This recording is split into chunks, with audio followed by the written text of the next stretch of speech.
Nothing in life is worse than knowing deep inside how ambitious you are, having all kinds of wonderful ideas about how you would like your life to be, and yet having your mind running rampant with negative thoughts, with all kinds of criticisms for everything under the sun, and never being able to actually just give something a try because your mind can already figure out in advance all the reasons why it won't work. Blah, blah, blah, blah, blah. Now, I, over the years, have become a little well-known, mini-famous, as my wife calls me, for having memorized a bunch of Sanskrit. Sanskrit that is designed to help neutralize all those thoughts. I'll still have those thoughts, but I've been able to take the sting out of them and stop them from ruling the roost in my mind. It has been the most brilliant thing in the world. The problem is a lot of people have come to think, well, I'm not going to memorize a bunch of Sanskrit. It doesn't matter what you tell me about how beneficial all that Sanskrit might be. It's just not my thing, and I get that. I totally get that. But it's also a bit of a mistaken impression that, I'll take responsibility if that's the impression that you get. It doesn't have to be Sanskrit. I don't think that it does. And there's a lot of personal mantras that I have memorized in Latin, but also just in English, right? And some of them really don't take memory techniques to memorize at all. So today, what I would like to do is share with you some of those wonderful, wonderful personal mantras that are just in good old plain English and explain why they are so powerful. You may want to adopt them yourself, but at the end of the day, the thing is to have them. And the reason to have them is to have some kind of shield and spear so that when limiting thoughts arise in your mind, you have a way of counteracting them. And you have a way that you yourself are convinced of. And that's going to take maybe a little bit of research to find your own. And I think some of the things that I will share with you today will be part of that research. And again, if you enjoy one of these and you think it will work, get it into a memory palace and allow yourself to put it into action. This is Dr. Anthony Metivier from magneticmemorymethod.com. If you like ideas that help you improve the quality of your mind while exercising your memory and making your memory much, much better so you can have a better life, make sure to get subscribed if you're new here. Hit that thumbs up. And one simple thing to just understand is what on earth the word mantra means. Now, some Sanskritists will say it's not mantra, it's mantra. And, I'm not really a perfectionist at all when it comes to pronunciation. I can't even pronounce English correctly. But that's interesting to know, right? But the real thing to understand is that man, or mun, means mind. And tra means instrument. So a mantra is a mental instrument that you use in your mind. Isn't that cool? I think that's the most amazing thing. And that's one of the reasons why I do like memorizing a lot of mantras in Sanskrit or things in Latin, because you learn more about what words mean. And it's really kind of cool to have that dual level going on. So I would just encourage making sure that you get involved in this journey and learn how to memorize mantras in any language and work on pronunciation if that's your thing, because it really, really does something to you as you do it over time. It changes you, it transforms you, it makes you more focused on what it's like to have a mind and memory and set you free. Okay, so that's what mantra means, and it's a tool for setting you free, for transforming you so that you even have a glimpse, an understanding of what freedom from negativity is really like. And it is amazing.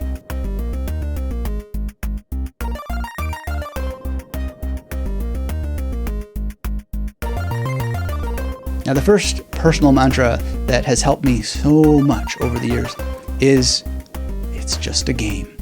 Now, I don't think that life is a game, but it has so many game-like components to it. I don't think we're living in a simulation, although it is a kind of fun game to play through the ideas of what it might be like if we were in a simulation. But at the end of the day, what I mean by it's just a game is that often when I get hung up in all kinds of analytical thinking, which is powerful to think analytically, but sometimes it just gets in the way and it puts the brakes on just taking action. Well, it doesn't matter. It's just a game.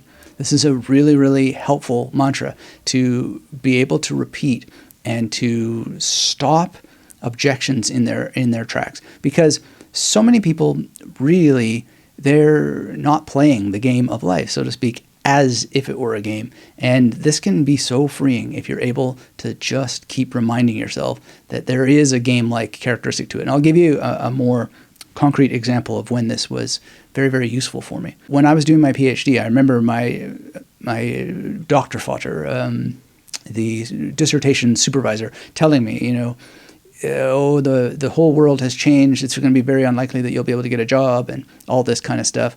You could have all the publications under the sun, and it's just not going to happen. Like, be prepared for that. And it really depressed me. But I realized that it's just a game, like he doesn't know. I don't know. Turns out he's right. But at the end of the day, I told him at that time, if I can't get a job at a university, I'll just make my own university. I had no idea that that's actually what would end up happening with the Magnetic Memory Method project, which is essentially an online university for memory training. But I just decided to treat university like a game. And then when people would say, well, you can't write your dissertation about this, it has to be about that. Or you can't do it this way, you have to do it that way. I would see if I could just play it like a game. And rather than have a negative attitude and like get angry about all this sort of stuff, I would say, okay, it's just a game. Like, how do I play this so that I can have my cake and eat it too, so to speak? And so, life is a series of exchanges. Sometimes you have to give certain things up in order to move forward in the game, but it just helped take the sting out of things because I've been able to move forward. And I try to remind myself of this to this day, and it's a very, very powerful little personal mantra. So give it a try. And look, again, I don't think life is actually a game. There are things that are very, very consequential. You can't always play things that way, but I've had lots of situations, especially back in university, where you do really have to treat it like a game. Because I had almost all A's or A pluses, rarely a B plus. And one time a professor just didn't like me and he punished me on the record. And I just played it like a game and went and, yeah, you want to do that? Well, in this game of university, they do have an appeals process, and I appealed it and I won. So, if I hadn't been willing to play the game as it's set up, I would have just had to accept the poor grade, and that would have affected me for a very, very long time. So hope that helps you out. It's a really good one to put into practice and then actually follow through on it where appropriate.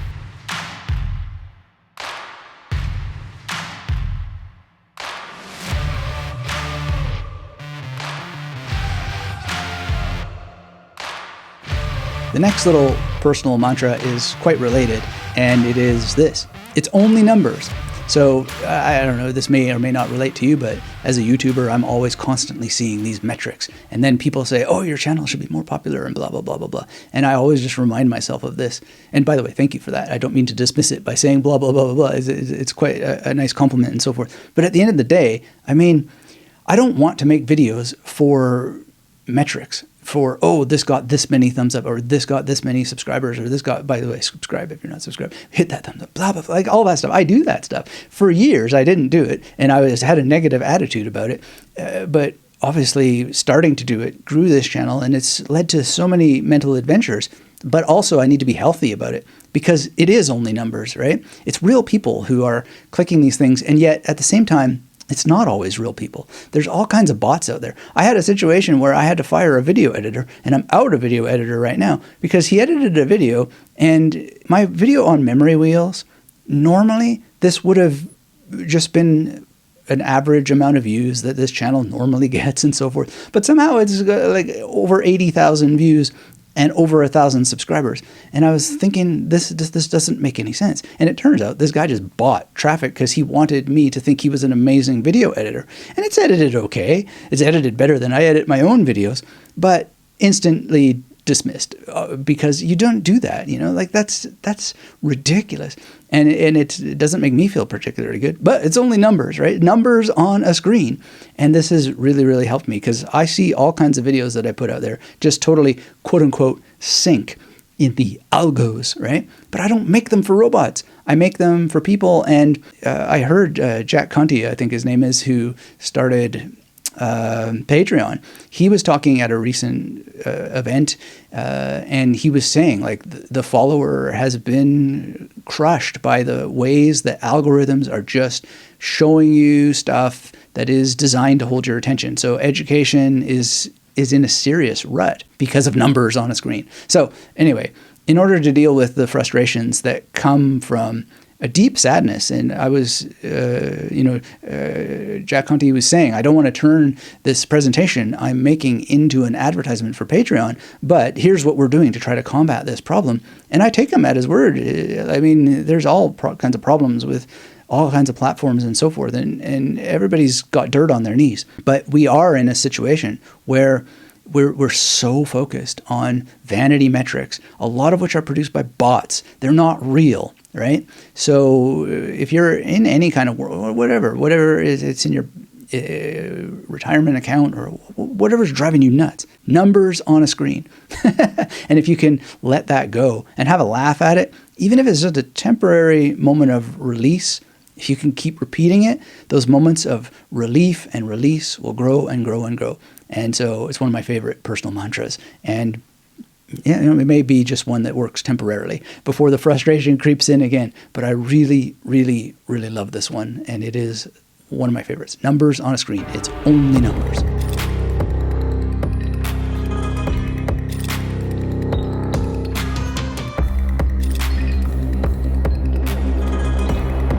Following on the heels of it's only numbers, or numbers on a screen as a kind of Zen way of saying it's only numbers when you look at all these metrics on screens, is it's never enough. And this is a really important personal mantra because I have all kinds of friends, and many of them are way more successful than I am. And it's always never enough. Oh, well, I made this much last year, but it's not enough. And it just never is, right? That's just not the way the mind works. The mind is never settled. 5 is always more than 4, right? That's just the way, it literally is if you believe in math and basic logic, right? So one way when you are caught up in scarcity is just to remind yourself it's never going to feel like it's enough. There's always going to be the potential for it to be more. So let's say that you memorize 10 words and you recall 8. It's very easy to focus on the 2 that you missed instead of the 8 that you got correct. I had a situation like this one time when I was living in Brisbane. Some podcasters came and they were interviewing me, and they said, hey, could you memorize some cards for us? And I was like, hell yeah. So I memorized a deck of cards, and the weirdest thing happened. I normally don't visualize. I just use mnemonics, I guess you would say, phonologically. So I think of the sounds of the words, and I think of the logic of the images and how they operate, and I place them in memory palaces. But for really the first time that I can think of, when I got to the 9 of Hearts, I literally went to the memory palace in Berlin, and I saw Cobra Commander in the hallway. He's my image for 9 of Hearts. It was astonishing. It was the most crisp and clear and focused moment of visualization I'd ever had in my life. But paradoxically, ironically, as I am going through the cards, I get to where in the memory palace 9 of Hearts was, and I couldn't for the life of me remember the card. I couldn't even remember that I just had this image of Cobra Commander, because it was so astonishing that it must have knocked itself out of my head during the stress of the recall event and so forth. Anyway, even though I got 51 out of 52 correct, I kept banging myself because it's never enough. It's just the way the mind ticks. So if we can just remind ourselves of that and have a good laugh about it, oh, that's the way humans are, it can reduce the pressure and stress that we place ourselves under.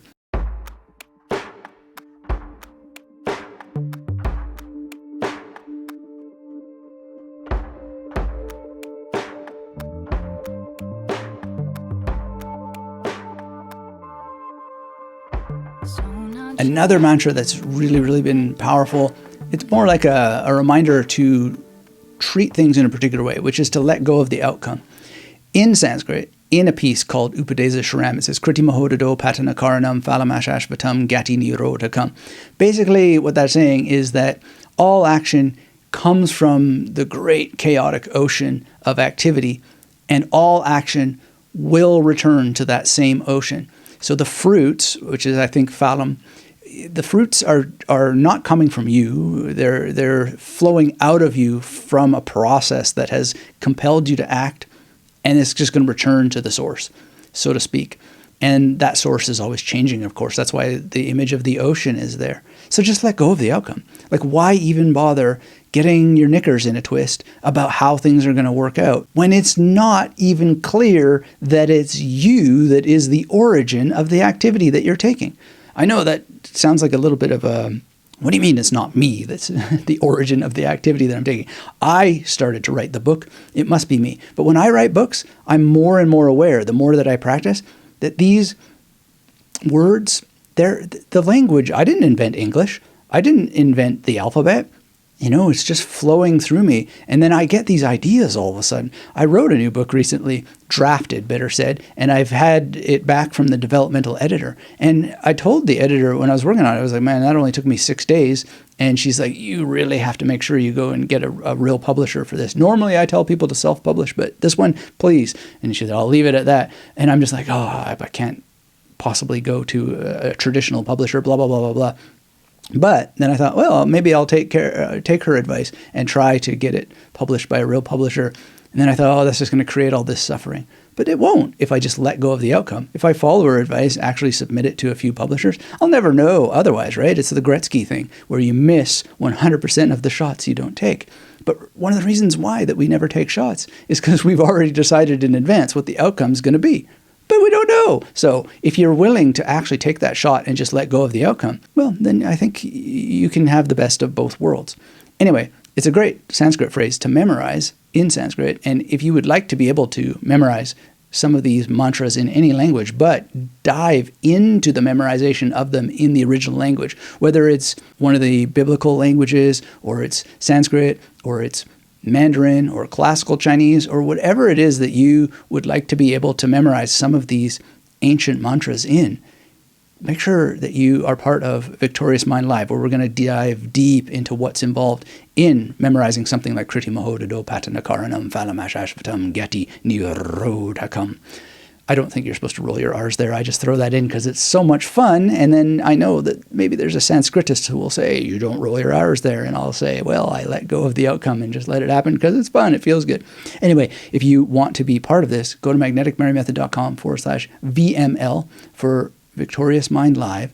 And just for signaling your interest, there's a wonderful meditation there called the Happy Memory Palace Guided Meditation. And one of the cool things that I think you'll find about this is that you'll be able to connect more deeply with some precious memories that you've had in the past, place them in memory palaces. I'll walk you through what's involved in doing that in the guided meditation, and then have more of that wonderful freedom to just play and let go of outcomes rather than getting hung up on being in control of everything.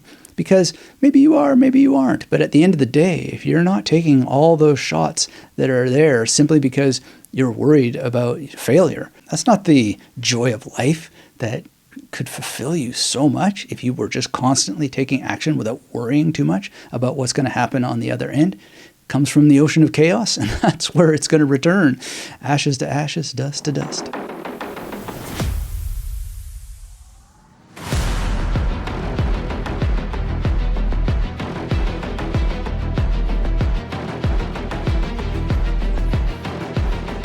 Perhaps my favorite mantra comes from a very quick, short story about Diogenes.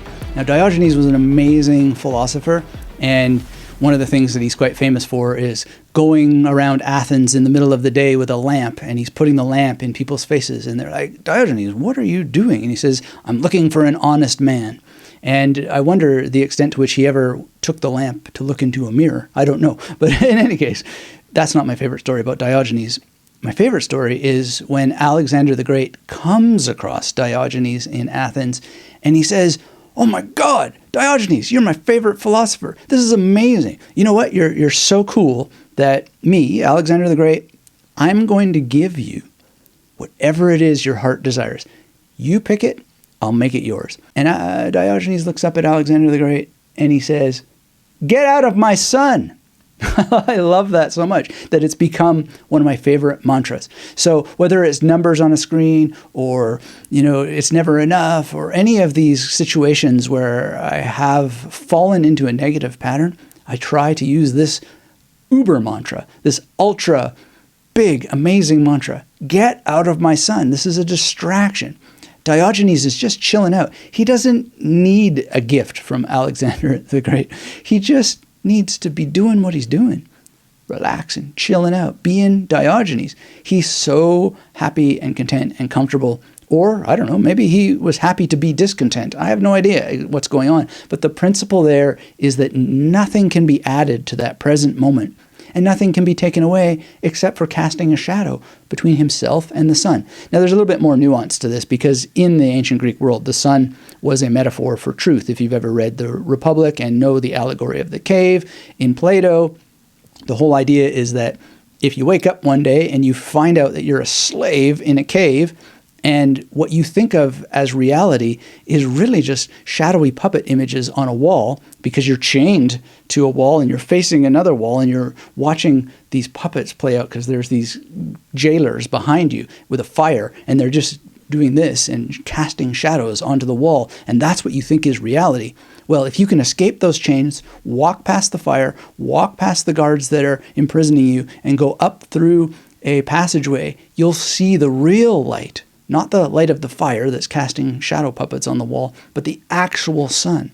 So I think this is what Diogenes, or the story, whether it's true or not, I don't know. I think this is what it has in mind, is that the truth is so much better than any worldly thing. So if you can just enjoy the moment and be part of whatever is going on without being distracted by all of these things, then you're going to be with the truth of the moment, the so-called power of now. So I love this mantra. Get out of my sun, get out of my sun, get out of my sun, because this is the only moment we're going to have. And if you really pay attention to it, I mean, what is Eckhart Tolle saying with the power of now? He's saying what has been said for thousands and thousands of years, and often in the Sanskrit texts that I've memorized, is that if you really pay attention to this moment, you can't add anything to it, and you can't take anything away. How could you? You're not in control of it. It's just happening. So you might as well get all those distractions out of the way and just be here, fully present. So that's what these personal mantras have helped me do many, many times. They don't have to be in Sanskrit. They don't have to be in any language other than very simple, short phrases. But I think you get an extra powerful punch when you do some of the focus and concentration exercises that we're going to talk about in Victorious Mind Live, or you can access now in the Victorious Mind book. It's your life. Choose as you will. But here's another objection that some people will have to this. I can't even focus and concentrate on get out of my sun or numbers on a screen. That's too much for me to even think about memorizing, because my mind has been splintered by the splinternet. If that's the case, I've got a video on YouTube for you that's all about focus and concentration exercises you simply must try, because sometimes I'm distracted too when I'm doing my Kriti Mahodado Patanakaranam, and I cover wonderful, wonderful exercises that have helped me so much. They're simple and easy to do, and they will bring you back to that present moment. They will get distractions out of your sun so that you can be in that glorious moment. All right? So go ahead, watch that next. A little link will appear on the screen or down in the description below. Focus and concentration exercises that you can use to bring yourself into the moment on demand. Go ahead, watch that next.